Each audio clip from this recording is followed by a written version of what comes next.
So Ailbhe Reddy, I suppose first off, let the listeners know a little bit about you. My name is Ailbhe Reddy. I'm a singer-songwriter from Dublin. I live in London and I'm about to release my third album, Kiss Big, on January 30th. Tell us a little bit how you got into music growing up.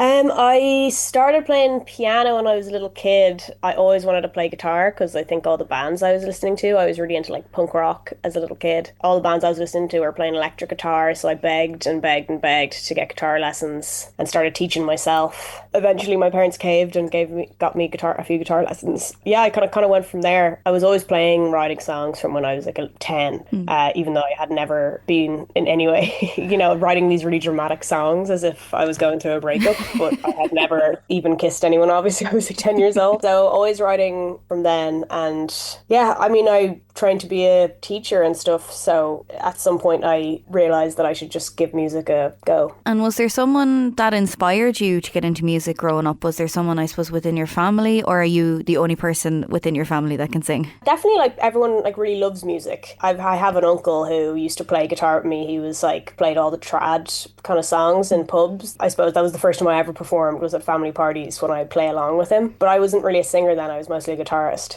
Who do you look up to now, I suppose, when writing and performing your music? I'll always look up to Fiona Apple. The first time I heard her music, it felt like it was written just for me. I think it was the first time I felt that way since Avril Lavigne when I was 11. Now, there's loads of great songwriters out there like Adrian Lenker, Andy Schaaf, Julia Jacklin, loads of great songwriters to kind of look across through. It feels like there's just constantly new music coming out to be impressed by. Tell us a little bit about your style of music and style of writing. I suppose I'm a songwriter kind of first and foremost, and the style has kind of shape-shifted from folky stuff from my first EP to more kind of indie rock by my first two albums, and then this album has more of an electronic feel. So I suppose songwriter first, it's always about the song, and then the production style has changed a bit. This album is definitely a bit more in the indie folk electronica world. Your track, That Girl, is one of the reasons we are chatting. Tell us a little bit about it, and is there a personal story behind it for you? I suppose I had this lyric in mind that was, I'm still that girl that you knew, and that was kind of what the song was built around. So I basically wrote the whole thing, and I'd been working on it for a really, really, really long time. I didn't know how to end it, and then I was reading this book that talked about how,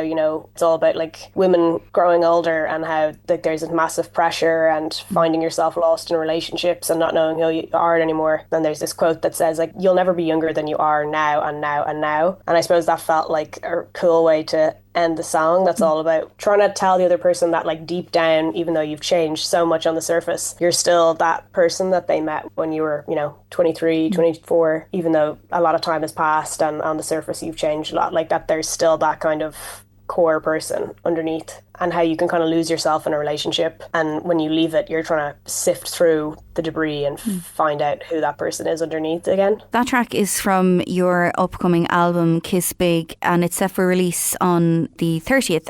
Tell us a little bit more about the album. Is there a continuous story within the album, or is it just a bunch of songs? It's definitely a bunch of songs. It's definitely, it's kind of funny. I started writing it. I first kind of went through a big breakup, did all the kind of breakup tropes, moved to another city. It's so classic to change your hair after going through a big breakup. Yeah. I did all that stuff, and that whole kind of first summer that I was living in London, I was writing all these songs and working through all these things. By the time I finished writing the album, I probably wrote 17 songs and cut it down to 9, which is the track list of the final record. Everything ended up being in chronological order. I moved the tracks around a million different ways, and it ended up being in chronological order of A Line, which is the first track and was the first single, was basically the first song I wrote for this. And it kind of goes from that ending of one relationship, kind of in the middle, figuring out who you are and deciding, you'll probably never love that intensely again, but that's okay. And then finding yourself back at the beginning again with somebody new. So that kind of cyclical nature that we're in, that kind of optimism and hope that comes with romantic love, I guess. And you've done incredible things and achieved so many great things within your career, but what has been a career highlight for you? God, I don't know. Every time you play a gig and people sing the song back to you, it's just so nice.